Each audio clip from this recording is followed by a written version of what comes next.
Well, how many eggs is it okay to eat? What about full-fat dairy and red meat? The Heart Foundation has today announced updated guidelines for some of the foods we consume a lot, some perhaps too much.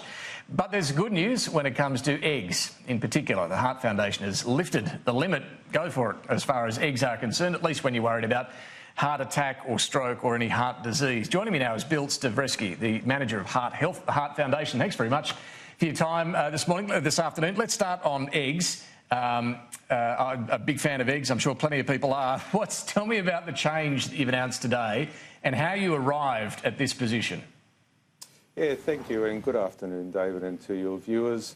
What the Heart Foundation and what we've done is reviewed all the latest evidence, both here and abroad, and really the underlying message here is to provide simple messages to all consumers. And we do have a lot of feedback from consumers. Messaging on food can be difficult, can be confusing, and the evidence did show, particularly on eggs, that unless you have diabetes or heart disease, the number of egg consumption really didn't increase your risk of heart disease or other chronic conditions. And because for that matter, previously you had a recommendation of, what was it, 6 or 7 eggs a week is okay. Now there's no limit.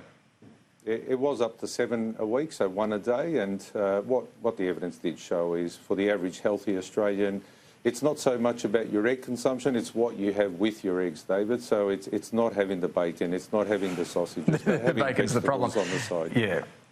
No, I understand that. And just tell me, is that based on new evidence, new research findings that have shown that eggs aren't as bad for your heart as previously thought? That's correct. They also have positive nutrients, and that provides benefits for your heart health and health overall. So we do want to encourage all Australians to have an overall healthy diet. Now, what about milk? Full fat milk versus reduced fat milk. What's changed there? It's not so much, David, what's changed, but it's making sure that, looking at the latest evidence, the evidence for the average Australian, those who don't have high cholesterol or heart disease, there wasn't any findings to show that it placed their risk of heart disease any higher. And for that matter, again, trying to provide simple key messages to whether it's full fat or low fat. The key message is have unflavoured, unsweetened milk, yoghurt and cheese.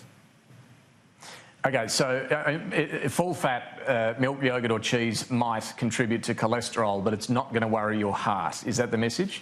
No, it does provide a small increase in cholesterol, but not enough to significantly increase your risk of heart disease. But it also provides positive benefits to your overall health. And it's what you eat overall. It's not just the consumption of a bit of milk or cheese.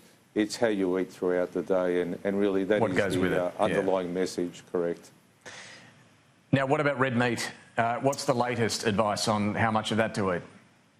Yeah, this is the big one, and for the first time we have put a limit, and the research is quite strong here that shows that anything after or greater than 350 grams a week, and that's roughly 2 serves of red meat, which is pork, beef or veal, does increase your risk of heart disease. And for that reason, we want to be quite clear and transparent to consumers out there to make sure that, yes, you can enjoy your lean meats, but look for other sources of healthy proteins, and that might be your fish, your chicken, and your lentils, chickpeas, etc. But it doesn't mean that you go without your steak, and we know as Australians we all love our steak, but we just got to be careful about how much we consume. And just, has that changed, the advice there on red meat?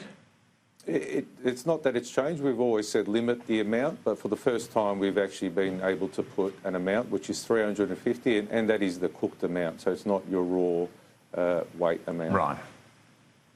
Just tell me finally, what is the biggest risk in terms of diet right now in Australia to the average heart? I'd love to just pinpoint one area, but it's overall, as Australians, more than a third of our diet comes from junk food. So that's foods that are high in sugar, salt and saturated fat, but provide very little positive benefits for our overall health. All right, Bill Stavreski from the Heart Foundation, thanks very much for the updated guidelines, explaining them to us. We appreciate that. Thank you, David.